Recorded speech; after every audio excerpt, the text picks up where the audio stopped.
प्रभु का धन्यवाद हो सुंदर समय के लिए। और आज की इस रविवार की आराधना में परमेश्वर हम सबों को लेकर के आते हैं, इसलिए सारा आदर सारी महिमा प्रभु को मिलने पाए। और आइए हम लोग आज प्रभु के वचन में से कुछ बातों को हम लोग सुनेंगे। और जैसा मैंने सवाल पूछा और आपने बहुत अच्छा जवाब दिया है ना, मुझको लगा कि सही में खुश हैं, जो कि आवाज़ भी वैसे ही निकला। लेकिन प्रभु का धन्यवाद हो। परमेश्वर जो मन में होता है वही हमारे वचन में लिखा है, वही हमारे मुंह से निकलता है। तो यदि खुश निकले इसका मतलब खुश है, तो ऐसा खुश नहीं होना है, खुश होना है। हालेलुया। प्रभु का धन्यवाद हो। वचन में जैसा लिखा है, प्रभु में सदा आनंदित रहो। मैं फिर कहता हूँ आनंदित रहो, तुम्हारी कोमलता सब मनुष्यों पर जबकि प्रभु निकट है। इस बात के लिए आनंदित नहीं कि हमारे पास सब कुछ हो रहा है, इस बात के लिए क्योंकि प्रभु का आना निकट है। हालेलुया।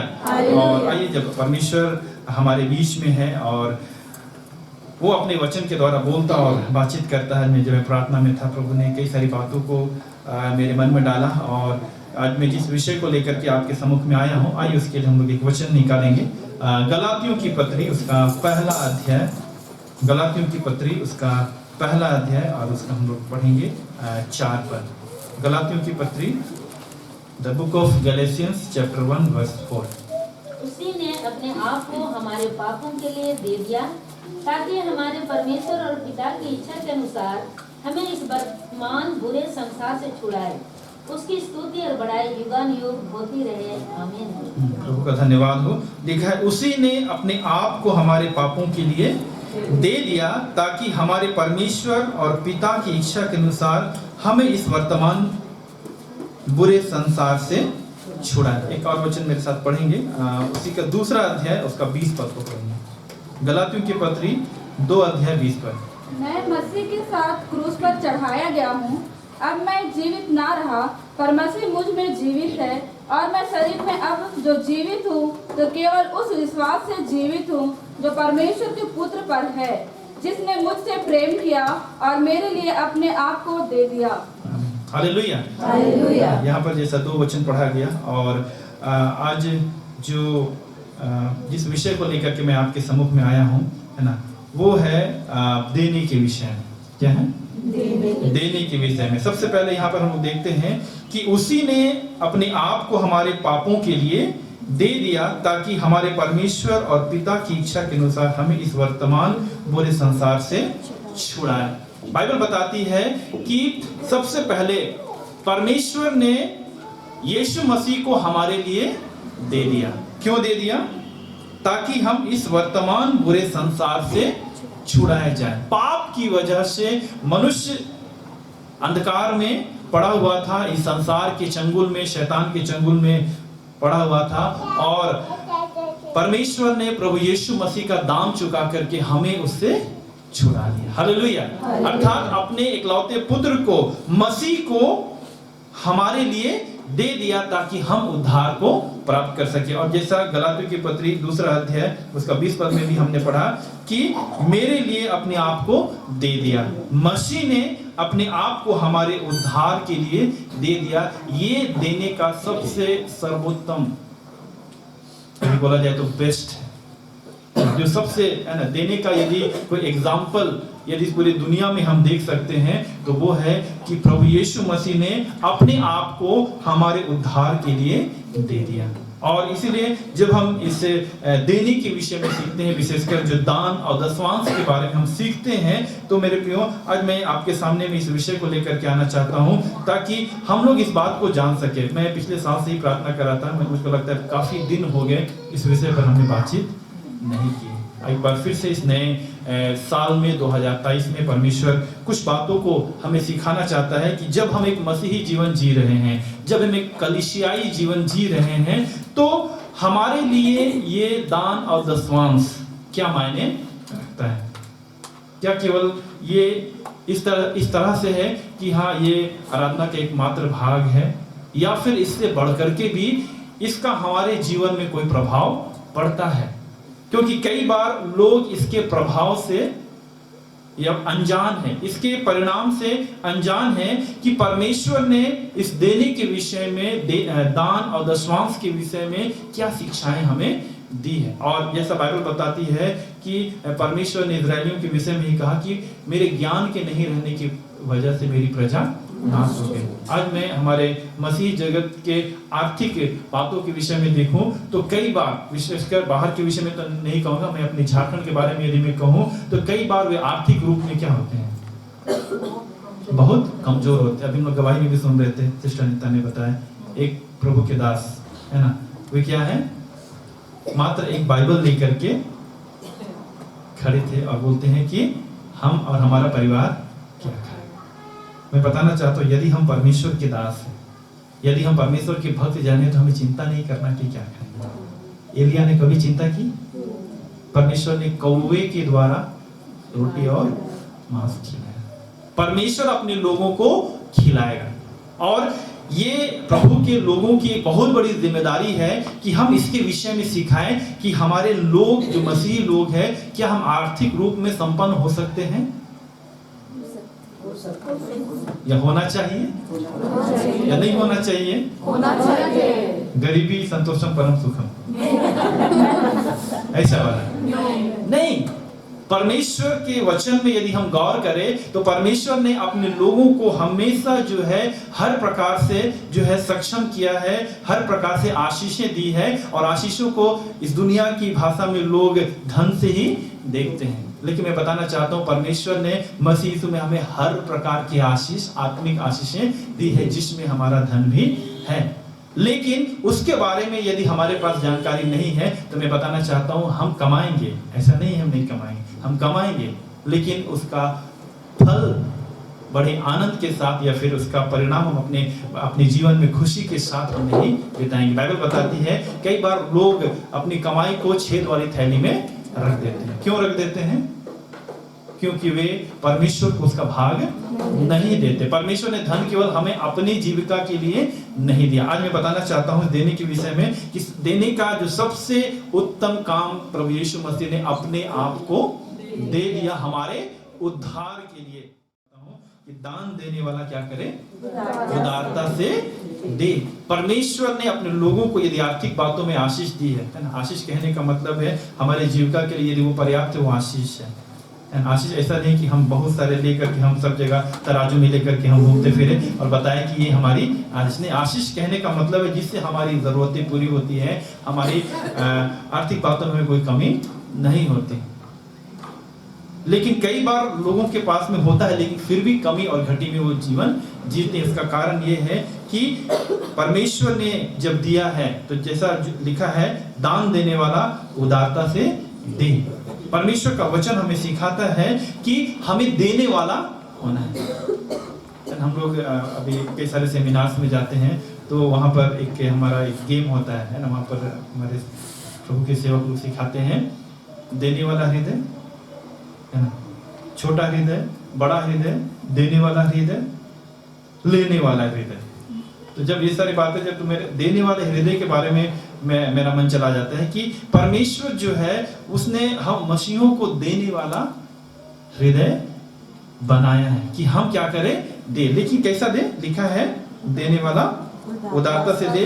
ये हमारे आत्मिक वरदान के अंतर्गत आते हैं और इसलिए हमें इस बात को जानना बहुत जरूरी है कि परमेश्वर ने जो आर्थिक आशीषें हमें दी है ना, उसमें जो है उसका हम कैसा इस्तेमाल करें। दूसरा जो शब्द जो मैंने बोला, दान और दशमांश है ना। दशमांश के बारे में बहुत सारे लोगों की अलग अलग विचारधारा है, लेकिन जब मैंने बाइबल का अध्ययन किया और बाइबल के वचनों में से मैंने देखा तो मैंने इस बात को पाया कि दशमांश आज हर एक के लिए, मैं केवल ये नहीं कहूंगा कि ये मसीह जगत के, लेकिन ये हर एक के लिए है कि परमेश्वर ने जो हमें आमदनी दी है, जो भी उसने हमें इनकम दिया है या फिर जो भी उसने हमें आर्थिक आशीषें दी है, उसका दशमांश क्या है?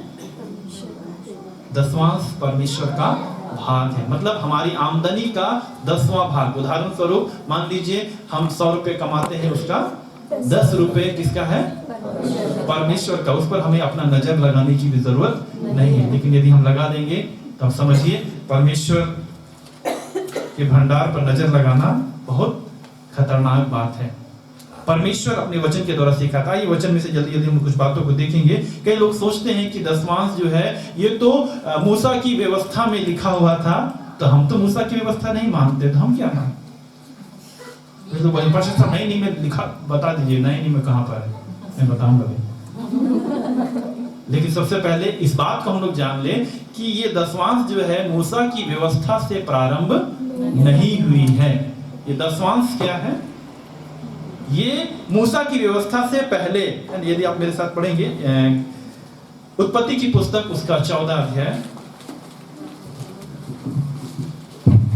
उत्पत्ति की पुस्तक उसका 14 अध्याय उसका 20 पद पढ़ेंगे। और धन्य है परम प्रधान ईश्वर जिसने तेरे द्रोहियों को तेरे वश में कर दिया है। तब अब्राम ने उसको सब वस्तुओं का दशमांश दिया। यहाँ पर लिखा है अब्राहम के बारे में कि जब वो एक युद्ध जीत करके आया, उसने क्या किया? सब वस्तुओं का दशमांश दिया।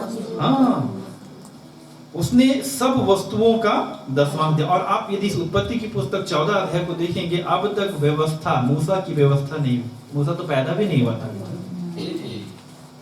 इस बात को हमें अपने दिमाग से निकाल देना है कि ये दशमांश जो है इजरायलियों की व्यवस्था से शुरू हुई नहीं, उससे पहले से है ये।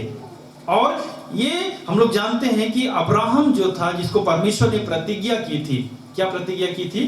कि मैं तुझसे एक बड़ी जाति बनाऊंगा, तो आशीष का मूल होगा, तेरे द्वारा इस भूमंडल के सारे कुल आशीष पाएंगे। और उसके जीवन में हम इस बात को देखते हैं कि जब उसके पास में, जब एक प्रभु का जो दास, जो शालोम का राजा मलकीसिदक, जो उन दिनों में परम प्रधान ईश्वर का याजक था, जब वो मिला तो इसने अपने सारे वस्तुओं का दशमांश दिया,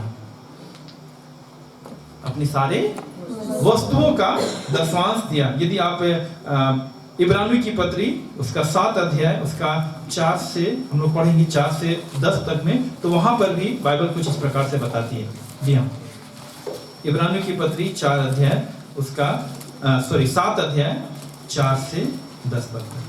अब इस बात पर ध्यान करो कि वह कैसा महान था जिसको कुलपति अब्राहम ने लूट के अच्छे से अच्छा माल का 10वां अंश दिया। हाँ, अब्राहम के बारे में लिखा हुआ है कि अब इस पर ध्यान करो कि वह कैसा महान था जिसको कुलपति अब्राहम ने लूट के अच्छे से अच्छे माल का दशमांश दिया। लेवी की संतान में से जो याजक का पद पाते हैं, हाँ, उन्हें आज्ञा मिली है कि लोगों अर्थात अपने भाइयों से, चाहे वे अब्राहम ही की देश से क्यों ना जन्मे हो, व्यवस्था के अनुसार 10वां अंश ले। हाँ, पर इसने जो उनकी वंशावली में का भी ना था, अब्राहम से 10वां अंश लिया। हाँ, ये जो उनकी वंशावली में भी नहीं था, उसने अब्राहम से क्या लिया? दशमांश लिया। और जिसे प्रतिज्ञाएं मिली थी उसे आशीष दी। हाँ, इसमें संदेह नहीं कि छोटा बड़े से आशीष पाता है। और यहाँ तो मरणहार मनुष्य 10वां अंश लेते हैं, पर वहाँ वही लेता है जिसकी गवाही दी जाती है कि वह जीवित है। तो हम यह भी कह सकते हैं कि लेवी ने भी जो 10वां अंश लेता है, अब्राहम के द्वारा 10वां अंश दिया, क्योंकि जिस समय मलकीसिदक ने उसके पिता से भेंट की, उस समय वह अपने पिता की देह में था। यहाँ पर मलकीसिदक जो है वो शालेम का राजा और परम प्रधान ईश्वर परमेश्वर का याजक था उस समय जब परमेश्वर ने अब्राहम को बुलाहट दी। और जैसे यहाँ पर हम लोग देखते हैं कि अब्राहम ने अपने सारे वस्तुओं का दशमांश दे करके जो है वो इस बात को प्रकट किया कि जो दशमांश है वो किसका है? परमेश्वर का भाग है। दशमांश परमेश्वर का भाग। आइए वचन में हम और यदि देखें गलातियों की पत्री उसका 3 अध्याय उसका 17 पद में हम देखें तो बाइबल इस प्रकार से बताती है। गलातियों की पत्री 3 अध्याय 17 पद। पर मैं यह कहता हूँ, जो वाचा परमेश्वर ने पहले से पक्की की थी, उसको व्यवस्था 430 वर्ष के बाद आकर नहीं टाल सकती कि प्रतिज्ञा व्यर्थ ठहरे। यहाँ पर क्या लिखा है? फिर से धीरे से पढ़ेंगे। पर मैं यह कहता हूँ, जो वाचा परमेश्वर ने पहले से पक्की की थी, उसको व्यवस्था 430 वर्ष के बाद आकर नहीं टाल सकती कि प्रतिज्ञा व्यर्थ ठहरे। इसका मतलब है 430 वर्ष पहले से ही जो है परमेश्वर ने क्या की थी? इस बात की प्रतिज्ञा की थी। मतलब ये जो व्यवस्था जो मूसा को मिली थी उससे 430 वर्ष पहले से ही क्या हो रही थी, ये दशमांश देने की बात थी। ये ऐसा नहीं है कि मूसा की व्यवस्था के द्वारा इसकी शुरुआत हुई, और हम तो मूसा की व्यवस्था नहीं मानते, हम तो अनुग्रह को मानते हैं ना। व्यवस्था जब अनुग्रह की जहां बात आती है, पौलुस भी बहुत अच्छी रीति से कहता है हम व्यवस्था के अनुसार नहीं, लेकिन हम विश्वास के द्वारा जीवित हैं। तो कई बार लोग इस दशमांश को भी उसी प्रकार से लेते हैं, लेकिन मैं बताना चाहता हूं बाइबल में बताती है कि ये दशमांश जो है मूसा की व्यवस्था से 430 वर्ष पहले से चली आ रही थी। अब्राहम ने इस बात को खुद अपने जीवन के द्वारा किया। और क्या है बाइबल में, यदि हम जल्दी से गौर करें तो मूसा की व्यवस्था के काल में भी इसका प्रचलन था। मूसा की व्यवस्था में, मतलब परमेश्वर ने जो मूसा को व्यवस्था दी इजरायलियों को मानने के लिए, उसमें भी कहा गया, क्या लिखा गया, लेवी व्यवस्था की पुस्तक मेरे साथ निकालेंगे, लेवी व्यवस्था की पुस्तक उसका 27 अध्याय उसका 30 और 32 पद को पढ़ेंगे। The book of Leviticus chapter 26 verse 30 and 32।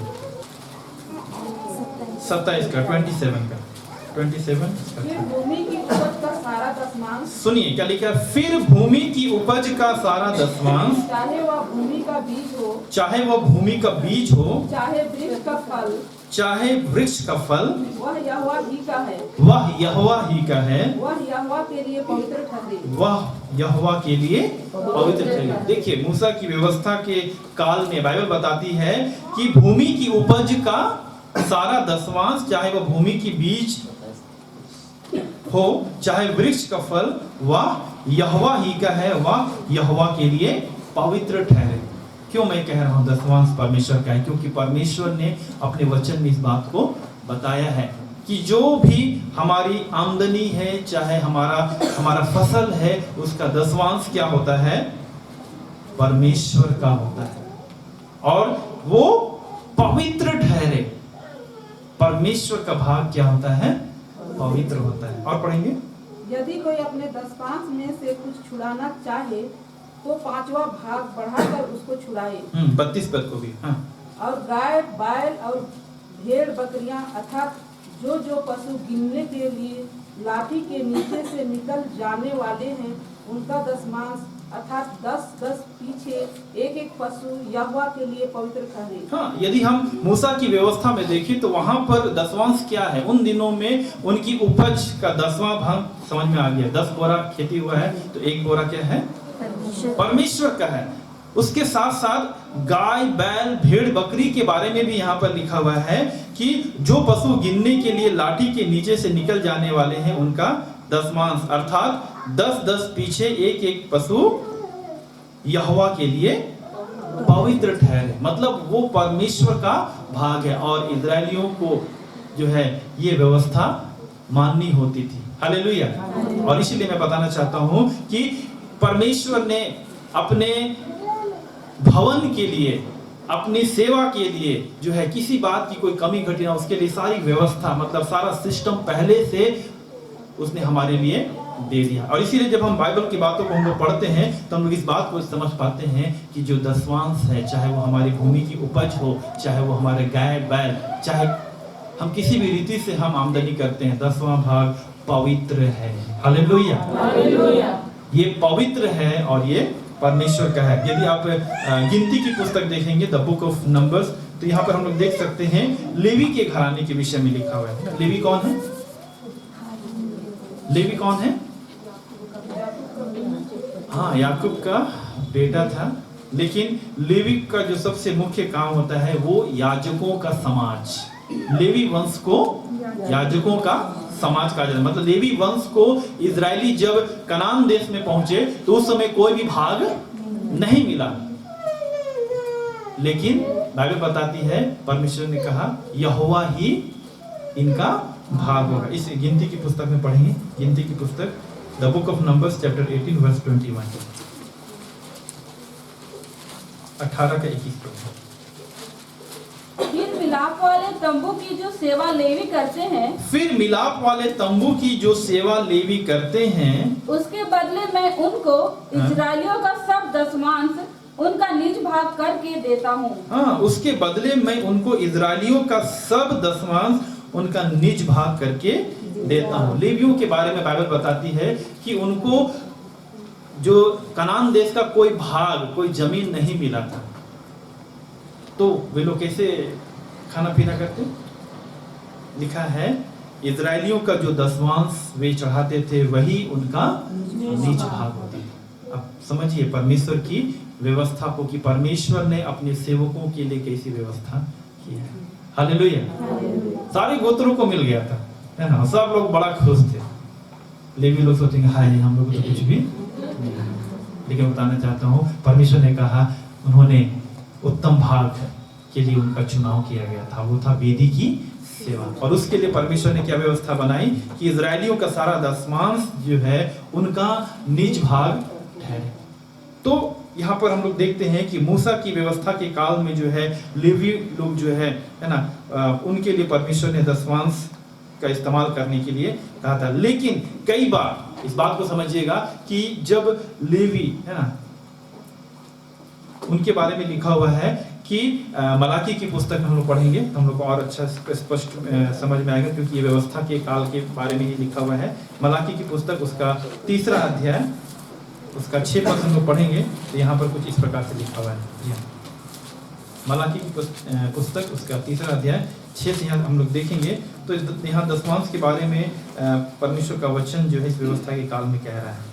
क्योंकि मैं यहोवा बदलता नहीं, हाँ। इस कारण हे याकूब की संतान तुम नष्ट नहीं हुए। क्योंकि मैं यहोवा बदलता नहीं, इस कारण हे याकूब की संतान तुम नष्ट नहीं हुए। अपने पुरखाओं के दिनों से तुम लोग मेरी विधियों से हटते आए हो, हाँ। और उनका पालन नहीं करते।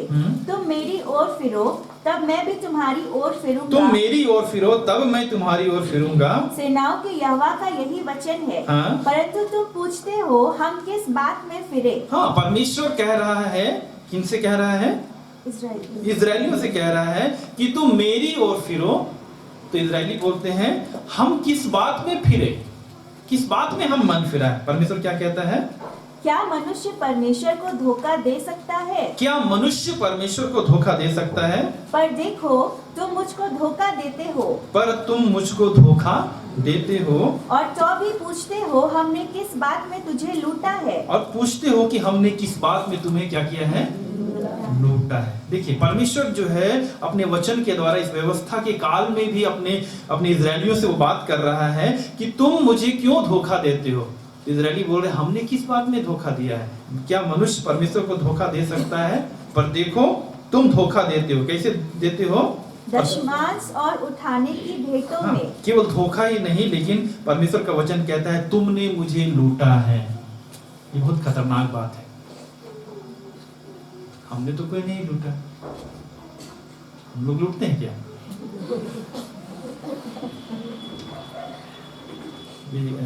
कल परसों हम लोग एक वीडियो देख रहे थे, आप लोग देखते हैं ना वीडियो यूट्यूब में या फिर न्यूज़ चैनल में। तो एक 3 लोग थे, 4 लोग थे, चार लड़के लोग थे, और उन लोगों ने एक कैंसर की इलाज कराने वाले एक बुजुर्ग का कम से कम 30 से 35 हज़ार रुपया लूट लिया। और जब लूट लिया तो पुलिस ने उनको पकड़ लिया और उनका जो है प्रेस कॉन्फ्रेंस पड़ा था एकदम, है ना। सोशल मीडिया में आजकल तो बहुत वायरल हो जाता है। वहाँ पे इस प्रकार से पूछा जा रहा था कि जो है वहाँ पर तुमने क्यों लिया। तो एक जन बोल रहा है सर मैं तो पढ़ा लिखा हूँ, मैं पढ़ा लिखा हूँ, ये पहली बार मुझसे हुआ है। तो पुलिस ने बोला पहली बार तो लोग चोरी करते हैं, लूटते थोड़ी हैं। तब मैं समझा हाँ सही बात है, लूटने के लिए हिम्मत चाहिए, चोरी किए नहीं और हम लूट में पहले। मतलब उनके बातों से ये पता चल गया कि वो लोग पहले से मतलब चोरी करते थे, और वो लोग आपस में बांट लिए। और एक जन तो बोल रहा है कि सर हमको तो केवल 1,000 रुपया मिला है, इसको 10,000, इसको 10,000, इसको 7,000, और हमको तो 1,000 मिला, तुम क्यों नहीं हमको दे दिए इसलिए ले लिए।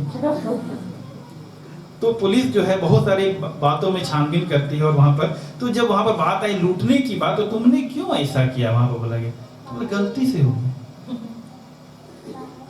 लूटना गलती से नहीं होता। परमेश्वर का वचन कहता है कि तुम मुझे धोखा देते हो और लूटते भी हो। तो अभी तुम पूछते हो कि हमने किस बात में लूटा। लूटने का मतलब क्या होता है? लूटने का मतलब क्या होता है? हाँ, एकदम प्लानिंग के साथ में, है ना?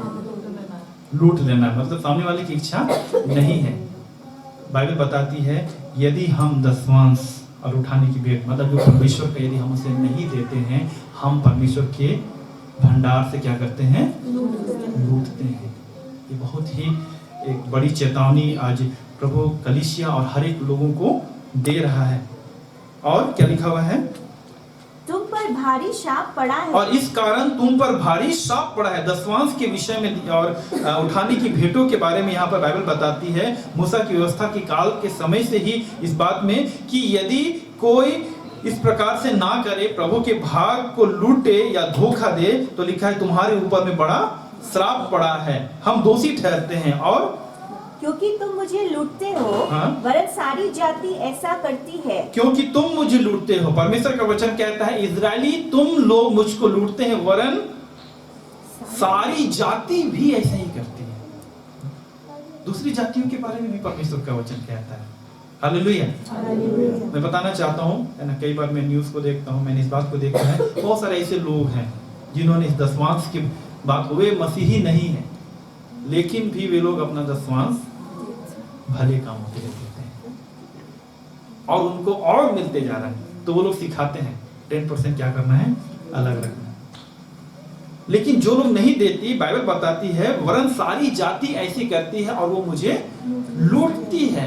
क्यों? क्योंकि ऐसा करके जो है हम परमेश्वर का जो भाग है हम उस पर अपना अधिकार जमाते हैं। परमेश्वर ने हमें आशीष दी है, परमेश्वर हमें आर्थिक बातों में आशीष देता है, परमेश्वर हमारे खेती में आशीष देता है, परमेश्वर हमारे पशु पक्षी में आशीष देता है, लेकिन हम परमेश्वर के भंडार में से क्या करते हैं? बाइबल बताती है दसवांश परमेश्वर का भाग है। इसीलिए क्या लिखा हुआ है? सारे दशमांश भंडार में ले आओ कि मेरे भवन में भोजन वस्तु रहे। और सेनाओं का यहोवा यह कहता है कि ऐसा करके मुझे परखो कि मैं आकाश के झरोखे तुम्हारे लिए खोलकर तुम्हारे ऊपर अपरंपार आशीष की वर्षा करता हूँ कि नहीं। ये उन दिनों में इजरायली जब परमेश्वर के भाग में से चोरी करते थे, अर्थात दसमांश की चोरी करते थे, दसमांश नहीं देते थे, तो परमेश्वर का वचन कहता है इस कारण तुम पर शाप पड़ा है, तुम दोषी ठहराए गए हो। लेकिन जब तुम सारे दसवांश परमेश्वर के भंडार में लेकर के आओ और देखो मैं तुम्हारे लिए अपरंपार आशीष की वर्षा करता हूँ कि नहीं। हालेलुया। और वचन में लिखा है कि परमेश्वर इस दसवांश के द्वारा आशीष की भी प्रतिज्ञा करता है कि तुम उसके भाग को लेकर के तो आओ और देखो मैं तुम्हारे लिए करता हूँ या नहीं। परमेश्वर का वचन कहता है देने के बारे में भी, यदि हम थोड़ा जैसा बोएंगे वैसा ही क्या करेंगे, काटेंगे। अब तो सवाल ये होता है कि परमेश्वर ने कौन सा स्केल रखा है कि ये थोड़ा है या ज्यादा है। आपके मन में भी आगे पास्टर आज क्या सिखा रहे हैं? मैं वही सिखा रहा हूँ जो बाइबल में लिखा है। मेरे पास कोई अलग से कोई ज्ञान नहीं है कि मैं पीपल पेड़ के नीचे बैठा हूँ मुझको ज्ञान आ गया, जी नहीं। परमेश्वर के वचन में जो लिखा है हम सबों को उसका ज्ञान रखना है। अब हम कैसे जानेंगे कि ये थोड़ा है या ज्यादा है? वचन में एक घटना मुझको याद आती है कि जब यीशु मसीह मंदिर में थे, दान देने वालों को देख रहे थे, है ना। अभी तो बहुत अच्छा हम लोग रहते, बैठे बैठे हमारे पास आ जाता है, हम लोग बैठे बैठे दे देते हैं। बहुत सारे जगहों पर उठ करके आना पड़ता है वेदी के पास में अपने भेंट को चाहे दसवांश को देने के लिए। हम लोग भी चूंकि हमारे पास जगह सीमित है इसलिए हम लोग इस चीज़ को नहीं कर रहे हैं, लेकिन प्रभु की दया से अगर वो जगह पर्याप्त हो तो हम लोग उसे भी करेंगे समय को बचाने के हिसाब से।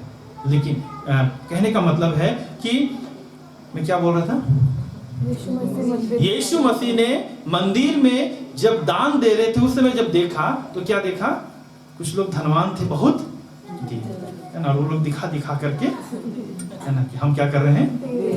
लेकिन वहां पर यीशु मसीह ने देखा एक विधवा थी, वो क्या कर रही है, 2 दमड़ी दी, है ना, 2 दमड़ी उसके पास जो था, है ना, 2 दमड़ी उसको उसने दे दिया। यीशु मसीह ने अपने चेलों को क्या सिखाया, किसने बढ़ा दिया, किसने ज्यादा दिया।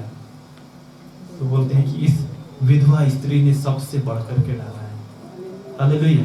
अब समझिए इस बात को, परमेश्वर ये नहीं बोलता कि हम ज्यादा देंगे तो हम ज्यादा देने वाले हैं। हमारे पास में हमारी आमदनी क्या है। आप अपनी आमदनी से, है ना, आप मन में परमेश्वर के प्रति क्या दे रहे हैं। यीशु मसीह ने उस विधवा के बारे में, इसने अपनी कमी में से दिया है, इसलिए इसने सबसे बढ़ करके दिया है। बाकी लोगों ने तो अपनी बढ़ती में से दिया है, उनका कोई कमी नहीं है, लेकिन परमेश्वर के लिए, है ना, इसको हम लोग टीटीआई में सिखाते हैं बलिदानी रूप में देना, सैक्रिफिशियल ऑफरिंग, है ना। सैक्रिफिशियल ऑफरिंग क्या है, उसके शब्दों से आप समझिए। सैक्रिफाइस मतलब क्या होता है, बलि, है ना, त्याग, और त्याग के साथ परमेश्वर के काम के लिए देना, ये परमेश्वर की दृष्टि में सबसे ऊंचा है। हालेलुया। हम कितना दे रहे हैं, कितने पैसे दे रहे हैं, कितनी मुर्गी, छगड़ी, अंडा, दूध दे रहे हैं, देते हैं लोग। मैंने देखा है कलीसियाओं में, है ना, एक बार नहीं, कई बार, है ना, भेंट में अंडे आते थे, दशवांश में लोगों ने अंडे चढ़ाए। मैंने खुद देखा अपनी आंखों से, दूध केन में भर करके। क्या है, हमारी आमदनी का है। और गांव में आप चले जाएंगे तो धान सब तो अपना कटनी पर्व में लोग मनाते ही हैं, लेकिन दशवांश में मैंने देखा है मुर्गी भी। हालेलुया। क्यों? क्योंकि लोगों के पास में जो है, जब वो परमेश्वर की महिमा के लिए परमेश्वर के भागों को लाते हैं, कलीसिया उसे अस्वीकार नहीं करती। लेकिन क्या हम शहर में बोल करके हम स्टैंडर्ड हो गए हैं, है ना? ऐसा नहीं है। आप समझिए इस बात को, परमेश्वर हमारे मन को देखता है। हम उस विधवा स्त्री के समान यदि हम बलिदानी रूप में देते हैं तो परमेश्वर हमारे देने को सबसे ऊंचा, मतलब हम ज्यादा बोल रहे हैं। हालेलुया। परमेश्वर चाहता है कि हम परमेश्वर के इस दान और दशवांश के शिक्षा को समझें, और जब आप समझेंगे आप उसके आशीष को अपने जीवन में देख पाएंगे। हालेलुया। मैं अपने जीवन की गवाही को बताना चाहता हूँ इस दान और दशवांश के बारे में। जब मैं विश्वास में आया उस समय इसकी शिक्षा को नहीं जानता।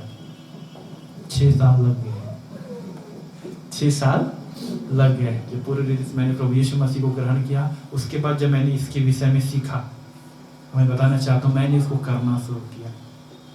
हालेलुया।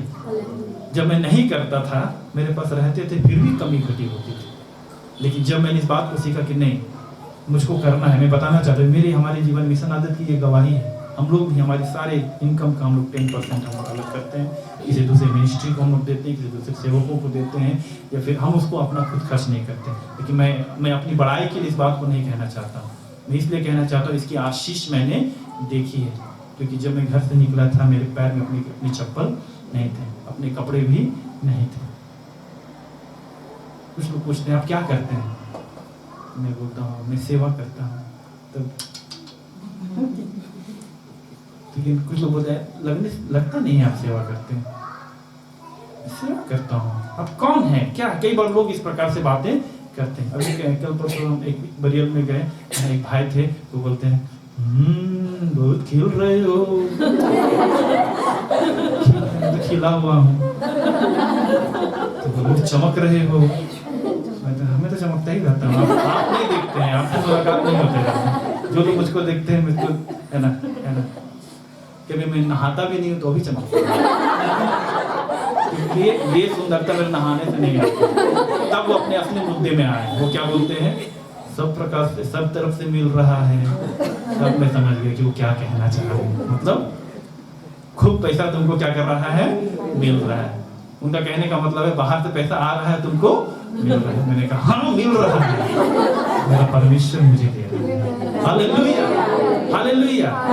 लोग इस बात को जानना चाहते हैं। मैं बताना चाहता हूँ, आज मैं पास्टर से मिलना चाहता हूँ। जब हम लोग मिलते हैं तो कई बार लोग पास्टर्स के पॉकेट में कितना पैसा है, उनकी सोर्स ऑफ इनकम को जानना चाहते हैं कि नहीं। तो सेवा में स्पष्ट कहना चाहता हूँ, हमारे इनकम को जानेंगे तो आप दंग रह जाइए। बोलिए इनसे बेचारा तो और कोई भी नहीं। लेकिन मैं बताना चाहता हूँ, हमारे सोर्स को यदि जान जाइएगा तो आप कहेंगे महान परमेश्वर है। हालेलुया। क्योंकि हमारा सोर्स परमेश्वर है। हालेलुया। ये हम नहीं कहते कि हम दान दशवांश में जीवित है। सुनिए, मेरी शिक्षा ये है, हम परमेश्वर को देते हैं, परमेश्वर अपने लोगों के लिए देता है। आज हमारे पास ना कलीसिया बड़ी है। जब हमारी कलीसिया शुरुआत हुई, 3-4 लोग बैठते थे। हम लोग कैसे जीते थे? उस समय भी वैसे ही जीते थे। हमारे कलीसिया के विश्वासी लोग इस बात है, आज भी वैसे ही हम जीते हैं। हालेलुया। क्यों? क्योंकि हमारा देने वाला परमेश्वर है। हालेलुया। और जो प्रभु के लिए देता है, परमेश्वर उसकी कमी घटी होने नहीं देता। और यही हम सिखा रहे हैं, और जो लोग सीख रहे हैं उसकी आशीष को पा रहे हैं, लेकिन जो नहीं सीख पा रहे हैं वे अपनी कमाई को छेद वाली थैली में डाल रहे। कमा तो रहे हैं लेकिन अपने से कम कमाने वाले से भी खराब जीवन जी रहे हैं। खराब कहने का मतलब वो तनाव में रहते हैं अपनी आर्थिक बातों में। आइए हम परमेश्वर के लिए दे, बोए तो परमेश्वर उसका प्रतिफल देगा। और परमेश्वर का वचन कहता है परमेश्वर हर्ष से देने वालों से प्रेम करता है, हर्ष से देने वालों से प्रेम रखता है। हालेलुया। परमेश्वर हर्ष से देने वालों से प्रेम रखता है। और जो परमेश्वर के लिए देते हैं ना मेरे प्रिय, मैं बताना चाहता हूँ कभी भूखे नहीं होते हैं। वचन में लिखा है, कोई पढ़ दीजिए जल्दी से मेरे साथ, भजन संहिता उसका 34 अध्याय उसका 9 और 10 पद। भजन संहिता उसका 34 अध्याय 9 और 10 पद। जल्दी हम पढ़ेंगे कुछ बातों को, उसके बाद हम लोग समाप्त करेंगे। भजन संहिता 34 का 9। हे यहोवा के पवित्र लोगों, हे यहोवा के पवित्र लोगों, उसका भय मानो, उसका भय मानो, क्योंकि उसके डरवैयों को किसी बात की घटी नहीं होती। क्योंकि उसके डरवैयों को किसी बात की घटी नहीं होती। जब आप प्रभु के लिए देंगे, अपने दशमांश को देंगे, आपके लिए कोई बातों की घटी कमी नहीं होगी। जवान सिंहों को तो घटी होती, जवान सिंहों को तो घटी होती है। जवान शेर आप देखे हैं, जवान शेर जंगल का राजा शेर, लिखा है जवान सिंहों को तो घटी होती है और वे भूखे भी रह जाते हैं, परंतु यहोवा के खोजियों को किसी भली वस्तु की घटी ना होगी। परंतु यहोवा के खोजी को किसी भली वस्तु की घटी ना होगी। अब यदि उसी का 37 अध्याय, भजन संहिता 37 अध्याय 16 पद को पढ़ेंगे तो वहां पर कुछ ऐसा लिखा हुआ है। जी हाँ, धर्मी का थोड़ा सा धन दुष्टों के बहुत से धन से उत्तम है। धर्मी का थोड़ा सा धन दुष्टों के बहुत धन से उत्तम है। हालेलुया। परमेश्वर आपकी थोड़ी सी आमदनी में भी आपको संतुष्ट रखना जानता है। हालेलुया। आपको आशीष देना जानता है, आपकी जरूरतों को पूरा करना जानता है। आप इस बात से नाराज के पिछले दिनों हम लोग बातचीत कर रहे थे और कई बार हम लोग देखते भी, कई सारे लोग बोलते हैं अरे हम लोग तो अच्छा जीवन जीते हैं, लेकिन दुनिया में देखिए तो अच्छा जीवन नहीं जीते, पाप और बुराई में जीवन जीते हैं, आर्थिक रूप में कितने समृद्ध हो गए। वचन में लिखा है धर्मियों का थोड़ा सा धन दुष्टों के बहुत धन से क्या है? उत्तम है। हमें क्वांटिटी है ना, हमें क्वांटिटी, धन की क्वांटिटी पर ध्यान देने की आवश्यकता नहीं है। हमारा मन परमेश्वर के प्रति क्या है? हालेलुया। परमेश्वर की दृष्टि में वो 2 दमड़ी वाली विधवा का दान सबसे बड़ा था। हालेलुया। आज परमेश्वर आपके मन की दशा को देख रहा है, इसीलिए बाइबल हमें बताती है परमेश्वर हमारे जीवन के लाइफ स्टाइल को चेंज करने नहीं आया, वो हमारे मन को बदलने के लिए आया। हालेलुया। और जब मन बदल जाएगा आपका जीवन भी बदल जाएगा। और जब हम परमेश्वर के मन से मिल जाएंगे, अब मैं बताना चाहता हूँ परमेश्वर इतनी अपरंपार आशीष देगा कि लोग बताते हैं, प्रभु के सेवक लोग बताते हैं, है ना, कई सारे है ना, ग्लोबल समिट करके होता है, क्या नाम है? हाँ, ग्लोबल लीडरशिप समिट। जी नहीं, हाँ जी, उनके कई सारे सेवक लोग बताते थे कि पहले भी लोग दशमांश देना शुरू किया, उसके बाद वो बताते हैं कि अब दशमांश मात्र हम लोग उपयोग करते हैं और फिर भी इतना हो जाता है कि हमारे लिए पर्याप्त। 90% वे लोग सेवा में करते, फिर भी उनका दशमांश जो उनके लिए बहुत है। हमने भी इस फॉर्मूला को अपनाना शुरू किया। मैं बताना चाहता हूँ, मैं दशमांश से बढ़ना शुरू किया। मैं बताना चाहता हूँ, है ना, अब हमारे बैंक बैलेंस को आप देखेंगे तो बोलेंगे पास्टर क्या है, हमने बोया है। हालेलुया। हमारी कलीसिया इस बात का प्रमाण है। हम लोग चाहते हैं जितना अधिक हम बोए उतना अधिक हम लोग काटेंगे। हालेलुया। प्रभु में किया गया परिश्रम व्यर्थ नहीं जाता, और इसीलिए परमेश्वर हमें आशीष देता है आर्थिक बातों में। तो आज कहने का मतलब ये है, हमारा थोड़ा सा धन दुष्टों के बहुत धन से परमेश्वर की दृष्टि में उत्तम है। और क्या है? उत्तम मतलब परमेश्वर की दृष्टि में बेस्ट है। और एक वचन जल्दी पढ़ दीजिए, उसी का 25 पद को पढ़िए। मैं लड़कपन से लेकर बुढ़ापे तक देखता आया हूँ, हाँ। परंतु ना तो कभी धर्मी को त्यागा हुआ, हाँ। और ना उसके वंश को टुकड़े मांगते देखा है। हाँ, मैं लड़कपन से बुढ़ापे तक देखता आया हूँ, परंतु ना तो कभी धर्मी को त्यागा हुआ, ना उसके वंश को टुकड़े मांगते देगा। धर्मी लोग कभी मांगे हैं? यीशु मसीह के नाम से दे दे बाबा। नहीं, जो धर्मी जीवन जीते हैं वो कभी मांगते नहीं, वो खुद देने वाले होते हैं। हम बहुत नहीं कमाते होंगे, लेकिन फिर भी गरीबों के लिए उनका मन क्या है? परमेश्वर अपने लोगों के लिए क्या करता है? अपने लोगों को कभी टुकड़े मांगने नहीं देता। धर्मी मतलब जब हमने यीशु मसीह पर विश्वास किया, उसे ग्रहण किया है और अपने आर्थिक बातों में जो प्रभु का भाग हमने प्रभु को दिया है, तो प्रभु हमें कभी टुकड़े मांगने नहीं देगा। वचन में लिखा है मांगो तो दिया जाएगा। यीशु मसीह बोलते हैं मुझसे मांगो, ये नहीं बोलता कि खाने के बाद मेरा नहीं दे। नहीं, आज विश्वासियों की इस बात को सीखने की जरूरत है। वचन में लिखा है, आगे हम लोग पढ़ेंगे, लेने से देना धन्य है। तो पढ़ दीजिए जल्दी से, प्रेरितों के काम 20:34। लेने से देना क्या है? धन्य है। प्रभु हमें सिखाता है, वचन बाइबल हमें सिखाती है। 20:34, प्रेरितों के काम 20:34। तुम आप ही जानते हो कि इन्हीं हाथों ने मेरी और मेरे साथियों की आवश्यकता पूरी की है। मैंने तुम्हें सब कुछ करके दिखाया। इस रीति से परिश्रम करते हुए निर्बलों को संभालना और प्रभु यीशु मसीह के वचन स्मरण करना अवश्य है, जो उसने आप ही कहा है, लेने से देना धन्य है। हाँ, यदि आपके पास रेड लेटर एडिशन होगा तो आप देखिएगा वो रेड अक्षर से लिखा हुआ है। रेड अक्षर मतलब यीशु मसीह ने जिन वचनों को मुंह से कहा है। रेड लेटर एडिशन हमारे पास बहुत सारे बाइबल के अभी स्टॉक में है। रेड लेटर मैं रेड लेटर ही पढ़ता हूँ। यहाँ पर रेड लेटर में लिखा हुआ है, लेने से देना धन्य है। कहने का मतलब है प्रभु यीशु मसीह ने इस बात को बताया कि लेने से देना धन्य है। हम एक मसीह हैं तो हमें क्या होने वाला होना चाहिए? हमारे पास देने वाला है, देने वाला चाहिए। हालेलुया। हाँ, हम हेल्प ले सकते हैं। हेल्प लेने का मतलब क्या है? हेल्प लेने का मतलब है कि हमने लिया है उसको फिर वापस हम करेंगे। लेकिन कुछ लोग तो ऐसा हेल्प लेते हैं कि हमने ले लिया है दोबारा हम देंगे ही नहीं। प्रभु हमें सिखाता है लेने से देना धन्य। आइए हम दूसरों को देने वाले हो, दूसरों की मदद करने वाले होने पाए। हाँ, लेकिन ऐसा नहीं आपकी उदारता को जान करके आपको फिर लोग लूट ले, है ना, फिर आप बोलेंगे हाँ प्रभु ने तो लेने से देना धन्य बोला है। तो फिर आप अपने लिए खुद से विपत्ति मोल लेंगे। हमें समझना है, परमेश्वर सबसे बड़ी बात है, परमेश्वर के भय में हम चलेंगे, चाहे हमारी आमदनी कुछ भी क्यों ना हो, आपको परमेश्वर कभी कमी घटी होने नहीं देगा। हमारे सेवकाई में हमने बहुत सारे लोगों को ऐसा देखा है, निचले स्तर से, आज भी उनका काम वही है, लेकिन परमेश्वर ने उनकी जीवन में बड़ी आशीष दी। मैं हमेशा एक परिवार के बारे में बताता हूँ। जब उस परिवार में हम लोग गए, हमें साड़ियों में बैठने के लिए दिया जाता। कहाँ? घर में इतना उनके पास में था बिछाने के लिए कि साड़ी बिछाते थे वे लोग। समझ, उनकी आर्थिक स्थिति समझिए। एक चटाई नहीं है, एक कुर्सी नहीं है ना, लेकिन वे लोग क्या करते थे?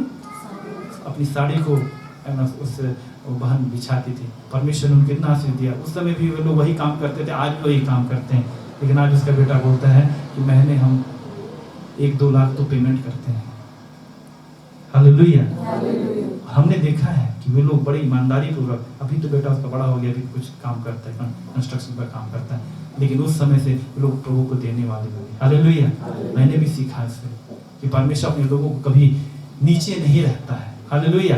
परमेश्वर अपने लोगों को ऊंचा उठाता है, इसीलिए वचन में लिखा है लेने से देना धन्य। और वे लोग कहते हैं, अभी मैं पिछले साल 1 साल पहले उनसे मिला था, तो वो लोग बोलते हैं इस बार मैंने क्रिसमस में ठाना है, ऐसा वो बोलते हैं।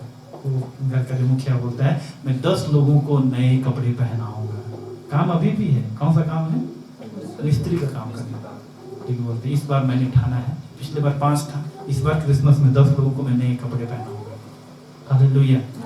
जब ऐसी बातों को सुनता हूँ मैं सोचता हूँ सच में सेवा तो यही बोलता है। हालेलुया। कई बार हम बहुत आत्मिक बातों को बताते हैं, लेकिन जब आर्थिक बातों में जब देने की बात आती है, हम क्या करते हैं? मेरे हमारा मन क्या लगता है? क्या हम अपनी ही जरूरतों के लिए हम केवल प्रभु के पास में आते हैं, लेकिन हम कहते हैं प्रभु मुझे इतना बना कि मैं दूसरों के लिए भी दे सकूं। हालेलुया। मैं बताना चाहता हूँ, परमेश्वर हमारे जब सेवकाई को खड़ी किया, परमेश्वर एक बोझ दिया कि हम दूसरों की मदद करें। इसलिए नहीं कि हमारे पास बहुत है, हम इसलिए कि प्रभु के प्रेम को हम बताएं और जो है हम प्रभु भी उनको आगे बढ़ाएं। हमारे प्रिंसिपल की बहुत अच्छी बात मुझको अच्छी लगती है, जब मैं बाइबल कॉलेज में थे, हम लोग पर्सनल ट्यूशन उनसे लेते थे। जैसे यीशु मसीह अपने चेलों को, है ना, पर्सनल एडिशन देते थे ना, समझ रहे हैं? भीड़ में जो प्रचार करते थे कई सारी बातों को, तो हम लोग अपने प्रिंसिपल से भी लेते थे। तो उन्होंने एक बार पूछा कि हम लोग जब प्रेयर चल रहा था मॉर्निंग प्रेयर, कि आपके पास में कौन सी किस चीज़ की कमी है और घटी है। तो कई सारे लोगों ने अपनी अपनी बातों का, एक ने कहा सर मैं प्रार्थना कर रहा हूँ, मुझको 500 रुपया चाहिए। नहीं, मतलब प्रार्थना नहीं कर रहा हूँ, मतलब आपकी क्या ज़रूरत है? तो वो बोले कि मुझको 500 रुपया चाहिए।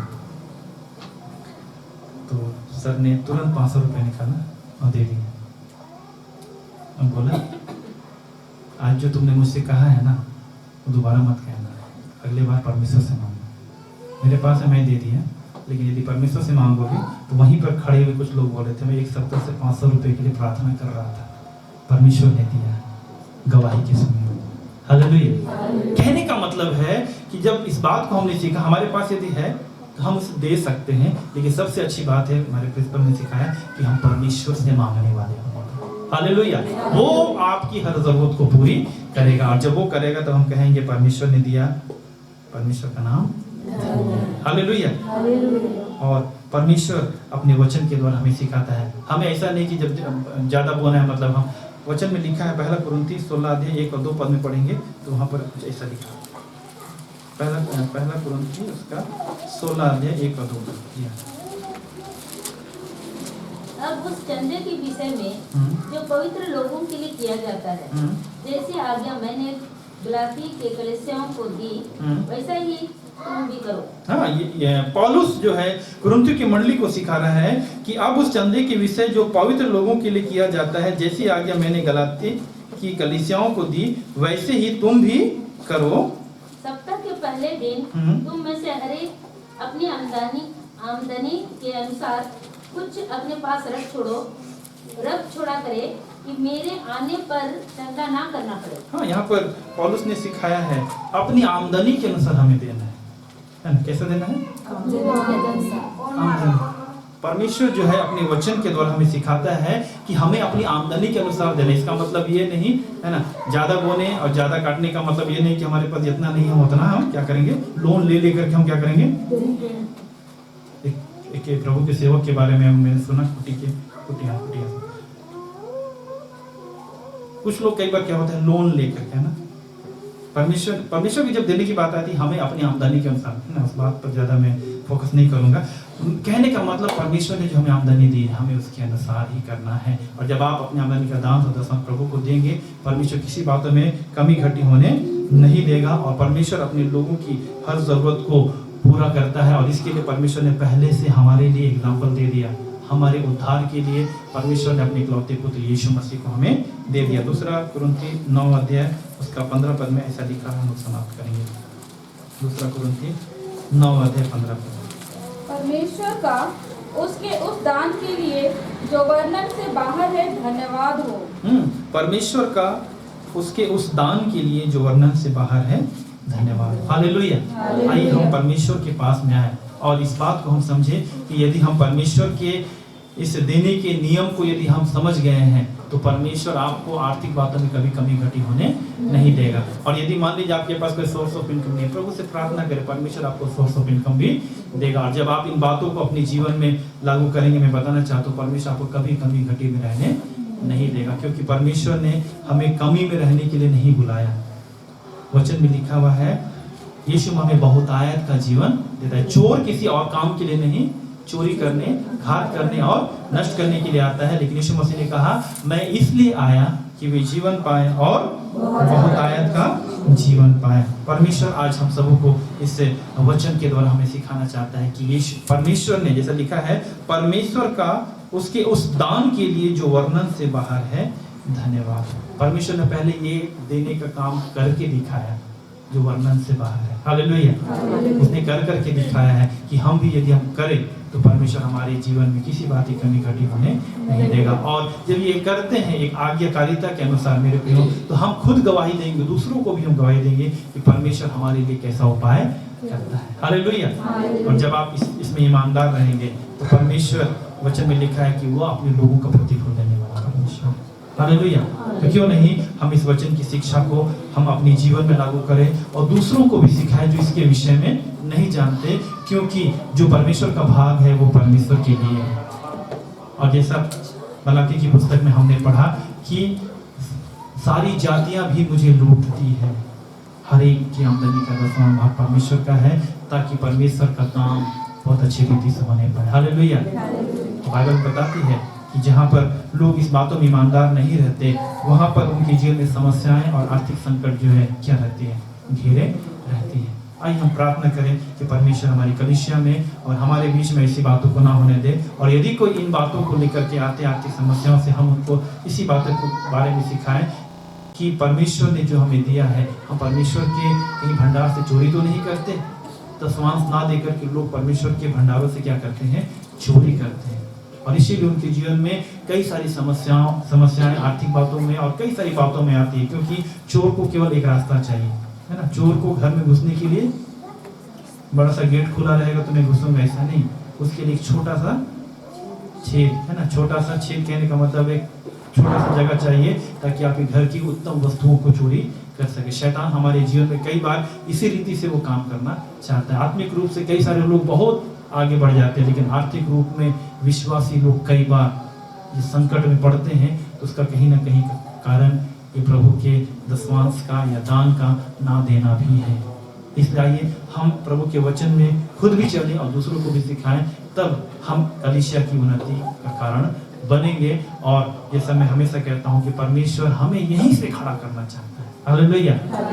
हमें बाहर देखने की जरूरत नहीं, हमें बाहर देखने की जरूरत नहीं, हमें ऊपर देखने की जरूरत है। हालेलुया। ऊपर कौन है? हमारा परमेश्वर। आइए हम प्रभु के पास में आए, अपनी आंखों को बंद करें और प्रभु से प्रार्थना